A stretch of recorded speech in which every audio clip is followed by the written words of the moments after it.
Hello everyone, this is Andrew. Welcome to Keen on America. On July 4th, 2026, America will be 250 years old. An anniversary that will, no doubt, be greeted with a mixture of celebration, contemplation, and resignation.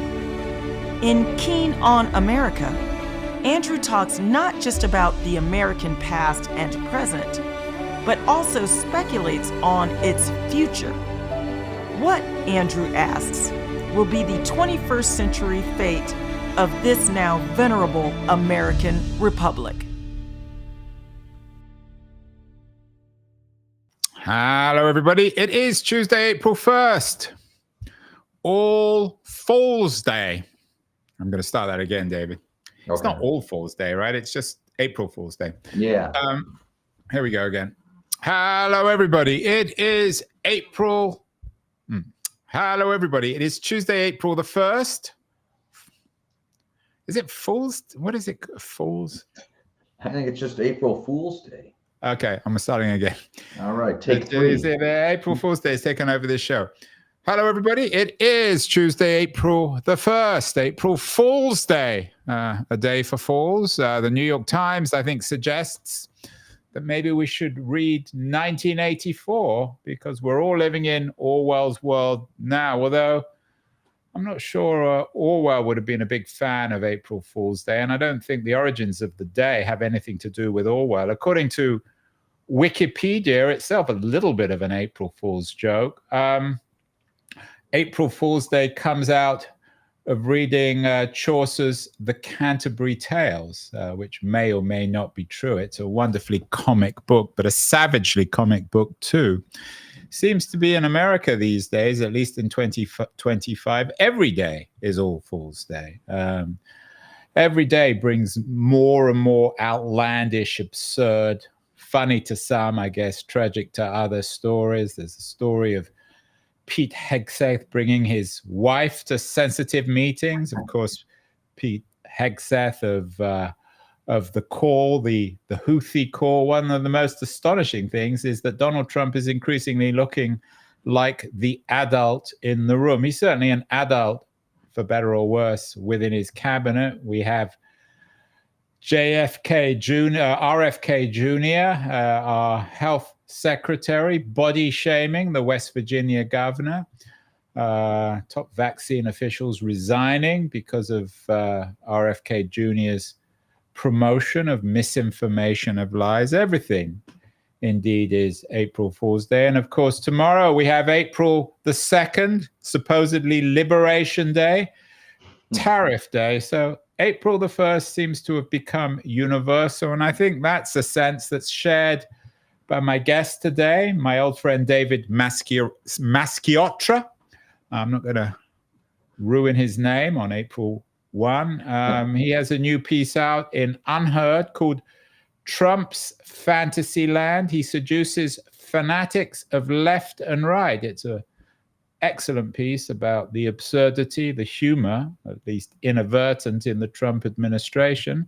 And David, as always, is joining us from his home near Chicago. David, am I right? Is every day in America now April 1? Oh, yeah. Every day is the day where we have to break out the instructional manual for tic-tac-toe and pass it around. The Trump administration is absurd. That's a good word for them. And they seem to coalesce a variety of stupidities and absurdities into one structure, and that is unfortunately the White House, which more and more resembles an asylum. But what I'm driving at in the piece that you were kind enough to mention and compliment is that this doesn't come out of nowhere. The journalist and historian Kurt Anderson wrote a very important book called Fantasyland, in which he applies that term to the United States of America, explaining that for too long, our dominant culture has accommodated, perhaps out of misguided politeness, some of it out of a customer is always right ethos, but we've accommodated a variety of ridiculous, unfactual, and silly beliefs.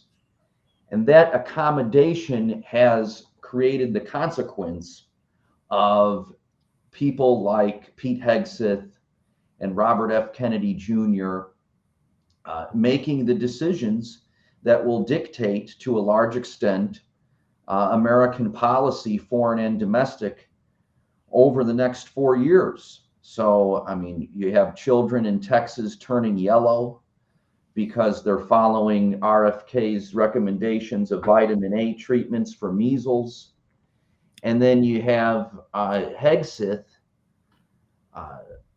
conducting foreign policy briefs on impending bombing operations over a group chat application, and behaving essentially like a dry drunk, bringing his wife to meetings. And this passes as acceptable in American culture. And we haven't even mentioned Greenland. Yeah, and Canada too, our 51st. Well, this weekend, Trump said, yeah, we'll get Greenland 100%. And he also said, just to add to the absurdity of our moment, that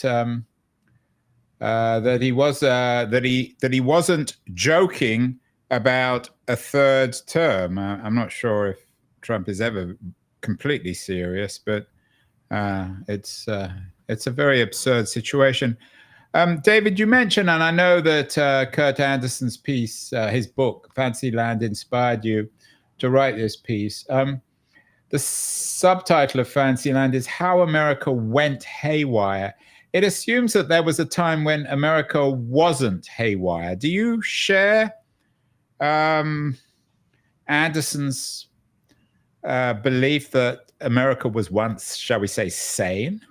Well, I write in my essay that con artistry, religious extremism, bogus conspiracy theories, all of these, hucksterism, all of these things have a long, sordid history in the United States, and they sometimes manifest with very dangerous and often deadly consequences. Everything from manifest destiny, which was the justification for all kinds of imperialistic projects, to McCarthyism and the Lavender Scare.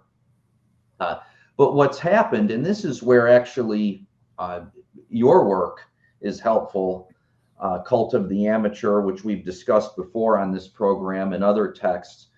What's happened is that we've seen, for some understandable reasons and for some ridiculous reasons, we've seen the demolition of the gatekeeper institutions that kept all of those forces of inanity and absurdity at bay. So now the gates have swung wide open, and the crazy people outnumber the responsible and disciplined people. So it only stands to reason that in a representative democracy, they now run the country. Yeah, and the phrase, of course, is that the inmates are running the asylum, but that also assumes there are some people who aren't inmates within the asylum, and the more one lives through this, the more one assumes that everyone's in the asylum. One of the arguments you make, David, in the book, which is interesting, and you do this on Unheard, which is perhaps a more right-wing conservative side, although certainly not a MAGA Trump side, is you suggest that there's a right-left axis on this, that Democrats generally say, well, it's just conservatives who have gone haywire, and there are some traditional conservatives who still see wokeness as the central feature of haywire America. But your argument is that it's what you call a bipartisan phantasm. Explain what you mean by that. Well, there's a specific way to explain that, in that if we look at the Trump administration, undoubtedly most of the governing forces of that assembly it comes from the right wing, Christian nationalism, the authoritarian concept of a unitary executive. But we can't neglect or forget to acknowledge that some very key figures in that administration come from a left-wing background, and the left wants to dissociate from these people. But I speak of Robert F. Kennedy Jr., who, even though he's lurched right in this bizarre relationship with Trump, he still has favor among the crunchies, which is a term describing a new age group of hippie style health nuts who reject Western medicine, reject the entire pharmaceutical industry, reject conventional dietary standards. And these are people mainly of a left-wing variety. And Kennedy speaks for them. And then you have Tulsi Gabbard, who, although she has all kinds of connections with a Hindu adjacent cult in Hawaii, which is neither left nor right, she has a certain reflexive anti-Americanism, a suspicion of America that's very popular on the left. It's an anti-imperialism for fools that posits any adversary of the United States, such as Vladimir Putin or Bashir Assad or the Communist Party of China, is somehow misunderstood, and that whatever the United States' role is in a global conflict, we can immediately assume that it's one of villainy.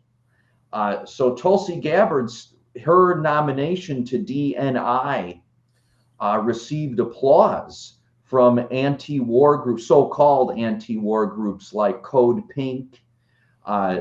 She received applause from left associated journalists like Matt Taibbi and Max Blumenthal. So Trump has, in his rejection of the liberal consensus and empirical standards of verifying an argument, he's managed to assemble this group of eccentric and delusional people whose ideas are far more damaging than the decadent status quo. Even if we agree that reform and reevaluation was necessary, this isn't going to do it. This is only going to make things worse, as we're already seeing with public health, and we're already seeing with foreign policy. And as you mentioned, tomorrow, so-called Liberation Day, I guess liberation from knowledge, we may soon find out with economic issues. Yeah, and of course, economic issues are real. I want to come to how reality bites back if it does. But I wonder, you talked about Kurt Anderson. More than 13 years ago, it was one of my favorite, when the show was on TechCrunch, Keenan was on TechCrunch. I had Kurt Anderson on the show. I think he's been on since. I think he actually was on to talk about Fantasyland. But he wrote a very powerful essay called "You Say You Want a Devolution" in Vanity Fair in January 2012. I'm not sure if you read this, David. I think you'd find it interesting. What Anderson observed is that in America, nothing much is changed except technology. You're kind enough to talk about Cult of the Amateur. Is the foundations for all this the revolution of media? Because as you know, there have always been crazy people around. There have always been people whose reality doesn't conform to the majority of people, and people who invent their own reality, bizarre reality. But now this seems to be something that's shared by everybody. Yeah, so I would not say, everybody. I mean, I hope you and I have been, so to speak, vaccinated from it, but many Americans anyway. Yeah, there are two things going on. So first of all, there is the reason that this is more prevalent on the right, it's not exclusive to the right, is that the Republican Party and right-leaning media play footsie with the psychos in such a way that doesn't happen, at least not as of now, in the mainstream of the left. So if you remember when Rachel Maddow went too far with her accusations of Trump's collusion with Russia, she had to apologize on the air because her credibility and therefore her audience was at stake. It's impossible to imagine a Fox News host, unless under legal duress, apologizing for anything, no matter how absurd. So it is worse on the right. But you're correct, and Anderson's correct when he writes about a certain cultural stagnation that has set in, because what the new media landscape has done is it's demolished any kind of standard that was once operative for entering into the discourse. And when the sole arbiter of value becomes clicks and followers and so-called friends, then you're going, especially when then paired with malicious algorithms at work, you're going to have that which gets the most attention, the fastest and easiest, rise to the top. And that means something that's crazy. That means something that's outrageous. So there were a lot of problems. I'll say this is one thing where I've learned I was wrong. When I was a college student and a graduate student, and I was marching against the war in Iraq and on the far progressive left, I imbibed on Noam Chomsky and other media theorists, and I believed that we needed to get rid of these gatekeepers because they were manufacturing consent, to use Chomsky's slogan, and they were excluding the truth from our debate. And much of Chomsky's critique was correct. But what we've learned is that the anything goes combination of gullibility and cynicism that now dictates and dominates our discourse is vastly worse. And that was something that you predicted in the Cult of the Amateur. So yeah, I mean, but David, coming back to Orwell, 1984, you remember back in 84, Postman wrote his Amusing Ourselves to Death, saying we got it wrong, that Orwell wasn't really the relevant book. It was Huxley's Brave New World. At what point in this, and I can't remember in Huxley's Brave New World whether even reality appeared. It appeared in a sense as Shakespeare.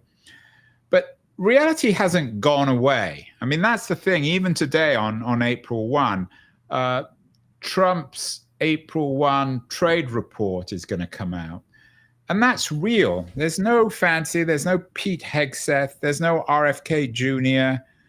There's no Greenland. These are real things impacting real people's lives. So with or without social media, with or without the internet, reality hasn't gone away entirely, has it? No, but okay, so two people who have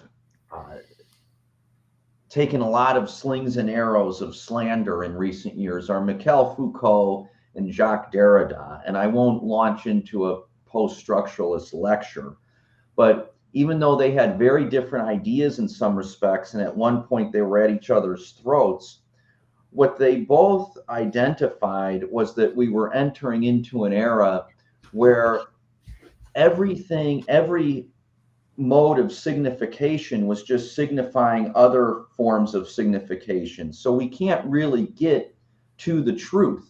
Neither said that there is no truth. That's the slander against them. But they said that we can't really get to the truth because the way in which languages work and power manipulates language is we're always signifying something that's already signified. Yeah, but David, all that theory is all very well, and I'm sure it was fine when you were a grad student. But as you mentioned, kids are going orange or yellow in Texas as a consequence of RFK's Well- idiocy.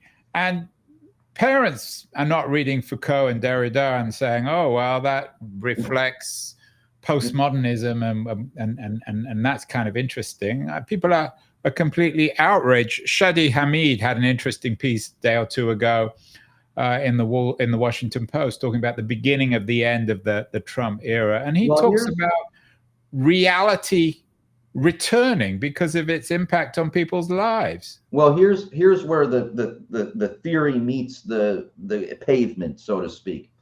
And I read your work in graduate school too. You were actually paired with Derrida, so it wasn't all. Oh, that was an honor for Derrida.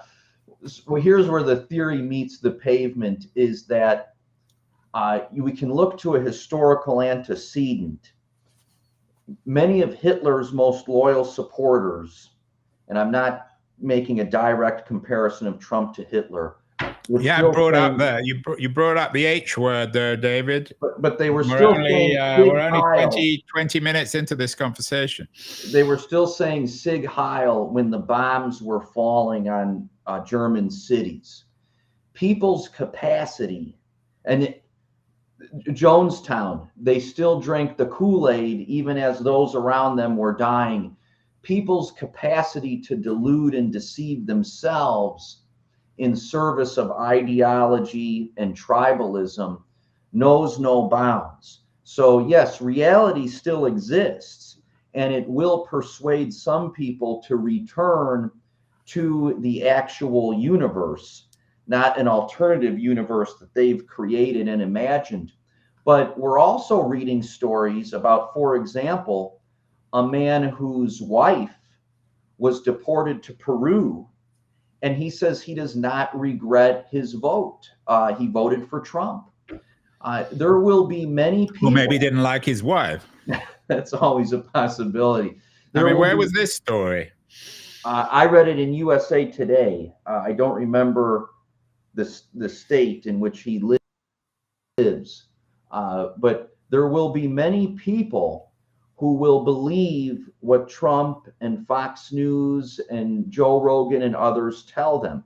And you know as well as I do that if, let's say, the economy tanks. Well, the economy is tanking. We have the return of inflation. We're going to have prices, cars going up 20-25% because of tariff policy. I mean, these things are real. Trump's going to find a way to blame the Democrats, and at least half of his supporters will believe that. Howard Dean, when he was running for president, said, not even Fox News can convince you that you have a job when you don't. Now I'm not so sure. We've seen Trump convince millions of people that he won an election that he lost, that January 6th was either an FBI conspiracy or a harmless day, like tourists taking a visit of the Capitol. He is quite powerful and adept at creating alternative realities. And unless people are severely affected on a personal level, I believe that the fantasyland ethos will continue to prevail. And even among those who are personally affected, such as this man whose wife was deported to Peru, there will be some who accept what the great leader tells them. And that's a consequence of living in a fantasyland country where, out of a fear of snobbery and a misguided application of democracy, we have allowed for the perception that all ideas are equal, all opinions have the same value, and therefore everyone has the same contribution to our public discourse and debate. Removing the gatekeepers has allowed for the demolition of every standard, maintaining some control over public argument. And when we lose those standards, what we see is people can believe anything. You're sounding very conservative, David. No wonder, no wonder your stuff gets bought by Unheard. But I still have to, I still have faith in reality. I mean, the Trump people pulled the UN nominee because they didn't want to fight that battle. There's supposedly, at least according to the New York Times, there's a competitive race for Mike Waltz's seat in Florida, his 6th district. Trump won that by 30 points. So I'm giving American voters more benefit of the doubt than you. I think that people are much more grounded in reality than perhaps you're suggesting. Oh, I think that the Democrats could certainly take control of, at a minimum, the House in the midterms, and I think they could certainly win the White House in 2028. I mean, we still live in a pretty evenly divided country, and all of this Democratic self-flagellation and self-hatred strikes me as nonsense. I mean, Kamala Harris lost the key swing states by margins under 2%. And so this was a close election, but my fear, short term, I'm not gloom and doom. I certainly agree with you that if a few of these indices go the wrong way and Democrats can clean up in 2026 and 2028. But my fear is we have documented facts that the American people are consuming less news, cannot identify their representative in Congress.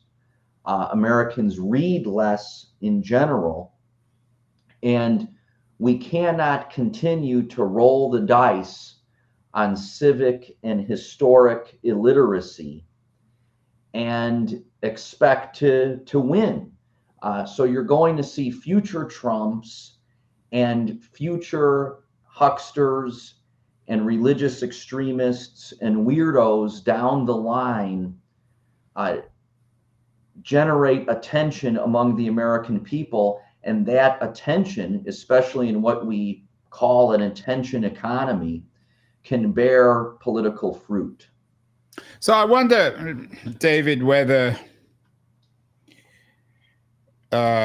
Democrats need to learn something from the fact that every day in America seems to be April the 1st, Fool's Day, April Fool's Day, because too many Democrats are sounding perhaps rather sourly conservative, almost perhaps in a way like you, that people aren't reading enough, that they're delusional and that they believe in all this nonsense.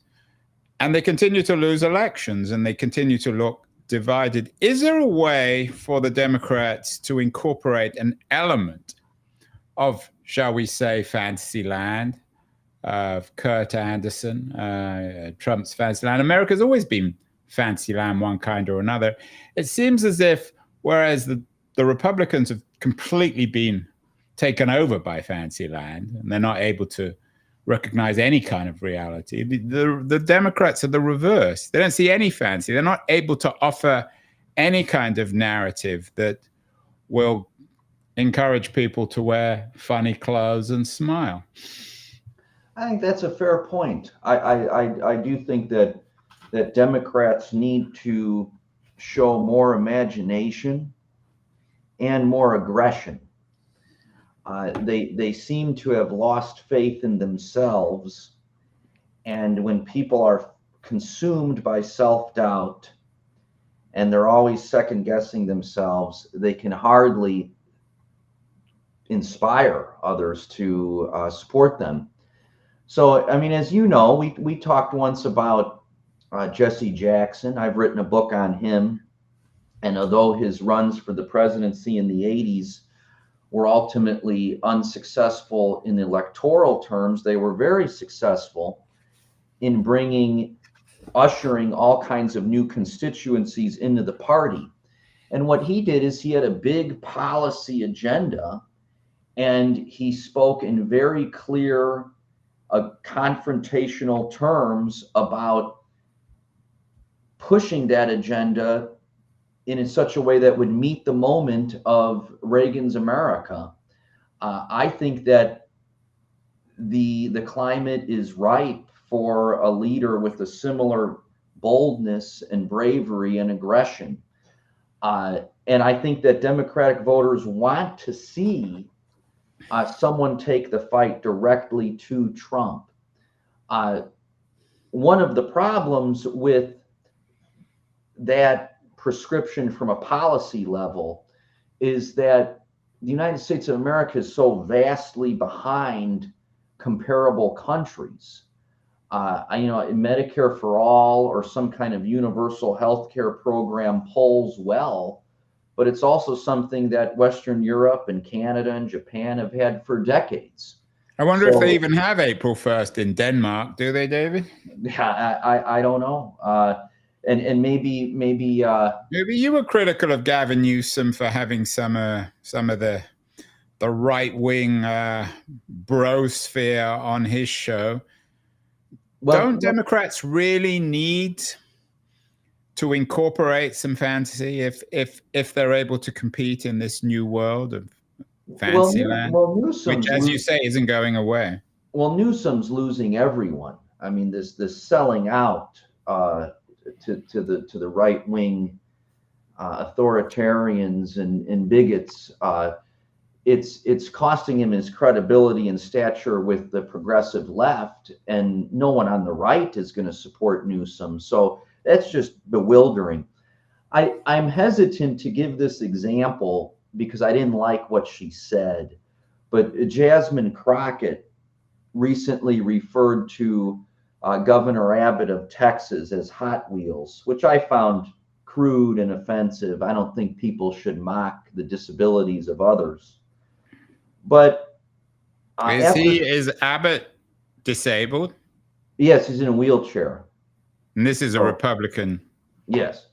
So, but Crockett refused to apologize. I'm guessing, David, you were privately rather amused with that. No. I mean, I don't think we should mock people for their disabilities. Even Republicans? Yes, even Republicans. Even on April 1st? Well, yeah. But, Crockett refused to apologize. And she did this Trump-like move of saying, by referring to him as Hot Wheels, I was describing the planes, trains, and automobiles he's used to transport migrants to other cities. And even though I didn't like what she said, I thought, well, here's someone who gets it. Here's someone who understands the new media landscape in which we live. But why does the caveat even have to come with that, David? I didn't actually know that story. I think it's one of the more cheerful things I've heard today. Why do you even need to? Aren't you still in thrall of your ex-friends on the left? Everything has to get censored. Why can't we make jokes? As progressives, isn't that what's really missing? I mean, Trump, for everything that is so loathsome about him, I mean, he still is able to crack a funny joke from time to time, even that might make you and I smile.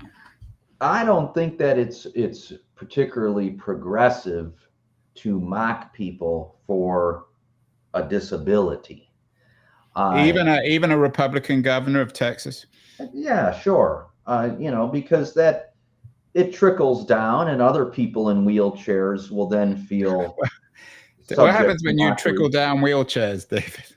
What's that? What happens when wheelchairs trickle down? I'm sure we have some metaphors. Right. Well, this is all on the fly. I'll come up with a better metaphor next time. Can you be on the fly in a wheelchair? That depends. That depends. Ask Elon Musk. I'm going to lose all my disabled followers. But my point is, you putting me in a wheelchair. My point is if I can acquire some mobility, some rhetorical mobility here with this argument. Oh, you're adding the mobility to the wheelchair metaphor now. My point is that Jasmine Crockett, I didn't particularly care for the joke itself, but I liked that her response wasn't one of masochism and self-imposed humiliation. I think that she understands that in this new media landscape, the key is to just keep moving. Make another joke if you'd like, and to show defiance. I mean, people like that about Trump, that he's consistently defiant. Unfortunately, he's defiant in the name of stupidity and megalomania and persecution of other people. Someone like Jasmine Crockett can show defiance in the name of higher purposes and higher goals. And that's something Democrats should adopt as yeah, and I actually think people on the left now are rather fearful of Vance. They say that he's the next version of Trump, a younger, maybe more effective version. But what Vance is lacking is any kind of humor. He takes himself so seriously because he actually thinks he's smart, which he isn't, of course. So, I mean, he's not in a wheelchair, but maybe mentally he is. He certainly is mentally. I mean, finally, David, on April 1, we got to go out and have some more humor. Where is it conceivable that there is a Trump somewhere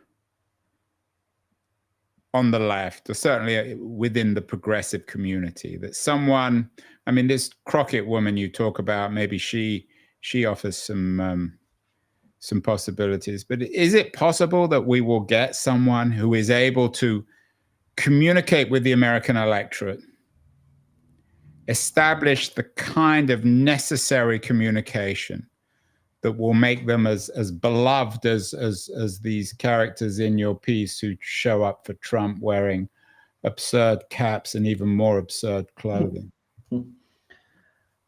Well, as of right now, and this is a good thing, I don't think that Gavin Newsom or J.B. Pritzker or anyone else, someone we're not even aware of, could ingratiate himself or herself to the Democratic Party while telling as many lies and advancing so many delusional theories as Trump. There are still some higher intellectual standards of entrance in the Democratic Party. But the flip side of that is those standards have become so calcified that it treats anything novel or anything more spontaneous and adventurous with suspicion. So I would say that the chief task for the Democratic Party is to develop develop some balance.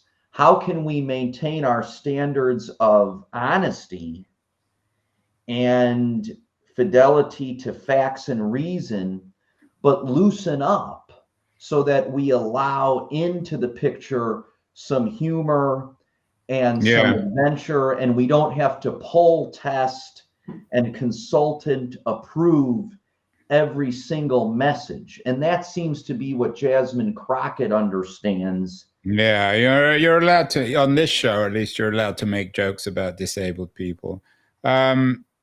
So I know on New Year's Day you're supposed to make resolutions. On April 1, what's your resolution? No more reading Derrida and Foucault, David?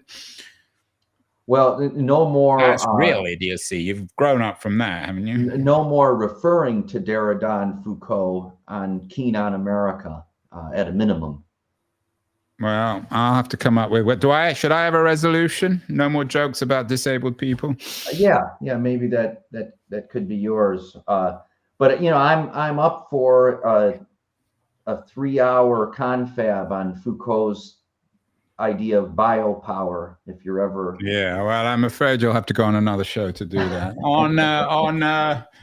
I'll start my Trumpian own and I'll America, invite you David on. Masciotra, as always, a very wise man and a smart man and a funny man. I like the disability jokes. I'm probably going to get banned from the internet or banned from everything, but still it's worth it. Happy April 1, David. And I have a feeling that my optimism is going to be borne out in the next few months, but we shall see. So we'll talk again in the not too distant future.